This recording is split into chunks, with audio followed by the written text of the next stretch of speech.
Hello friends, welcome back to my channel.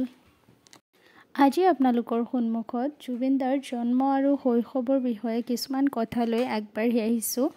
যদি আপোনালোকৰ মোৰ চেনেলটো ভাল লাগে please like, share and subscribe কৰিবলৈ নাপাহৰিব। 1972 চনৰ 18 নৱেম্বৰৰ এটা সুন্দৰ মুহূৰ্তত জুবিনদাৰ জন্ম হৈছিল বৰ্তমান মেঘালয় ৰাজ্যৰ অন্তৰ্গত তুৰা নামৰ ঠাইত। সেই সময়ত কৰ্মসূত্ৰে তেওঁৰ পৰিয়ালটো দেউতাকৰ সৈতে তুৰাতেই আছিল। জুবিন গাৰ্গৰ আচল নাম আছিল জীৱন বৰঠাকুৰ। তেওঁৰ নামটো সংগীত প্ৰযোজক জুবিন মেহতাৰ নামেৰে নামাকৰণ কৰা হয়, কিন্তু গাৰ্গ উপাধিটো তেওঁলোকৰ গোত্ৰৰ ভিত্তিত ঐতিহ্যবাহী উপাধি হিচাপে গ্ৰহণ কৰে।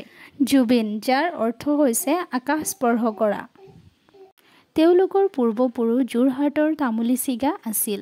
তেওঁৰ পিতৃৰ নাম মোহিনী মোহন বৰঠাকুৰ, যিগৰাকী ব্যক্তি কপিল বৰঠাকুৰ নামেৰেও জনাজাত। মাতৃৰ নাম প্ৰয়াত ইলি বৰঠাকুৰ। জুবিনদাৰ লগতে পৰিয়ালত আৰু দুজনী ছোৱালী আছিল। এজনীৰ নাম জংকী, আন এজনীৰ নাম পামী বৰঠাকুৰ। জুবিনদা হৈছে পৰিয়ালৰ ডাঙৰ আৰু একমাত্ৰ ল'ৰা। জুবিনদাৰ ঘৰত মতা নাম আছিল গল্ডি আৰু জংকীক মাইনা বুলি মাতিছিল। জংকী অৱশ্যে এইখন দুনিয়াত নাই। দুৰ্ঘটনা হৈ তেওঁৰ ইতিমধ্যে মৃত্যু হৈছে। জুবিনদাৰ মাতৃ ইলি বৰঠাকুৰ বৰ সাদৰী মহিলা আছিল। তেওঁ নৃত্য, গীত আদি বিষয়ত বৰ ৰাপ আছিল।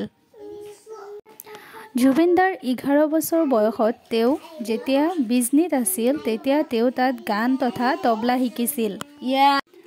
ৰমণী মোহন ৰায় জুবিনদাৰ প্ৰথম সংগীতৰ গুৰু। জুবিনদা সৰুকালত বৰ মৰমলগা আছিল যদিও অত্যন্ত চঞ্চল আছিল। আজৰি পালেই জুবিনদাই চাইকেল চলাই বন্ধুহঁতৰ সৈতে খেলা-ধূলা কৰি দিন কটাইছিল।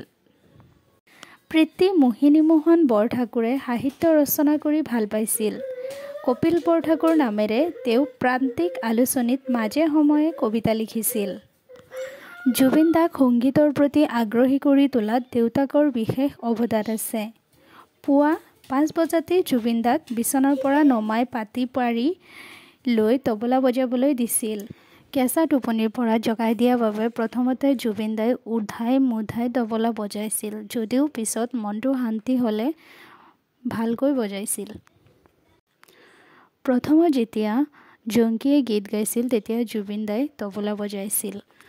জুবিনদাৰ স্মৃতিশক্তি প্ৰখৰ আছিল। বহু বছৰৰ মূৰত কাৰোবাক লগ পালেও চিনি পাইছিল।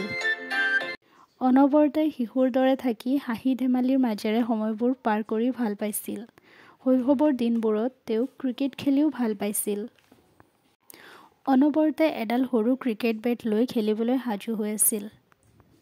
বৈচিত্ৰ্যময় শৈশৱৰ সময়, সুন্দৰ পৰিৱেশ, এটা সাংস্কৃতিক পৰিয়ালে জুবিনদাক পিছৰ কালত এনেদৰে সকলো দিশত উদাৰ আৰু চহকী কৰি গঢ়ি তুলিছিল। Thank you so much for watching। ভাল লাগিলে চেনেলটো ছাবস্ক্ৰাইব কৰি দিব।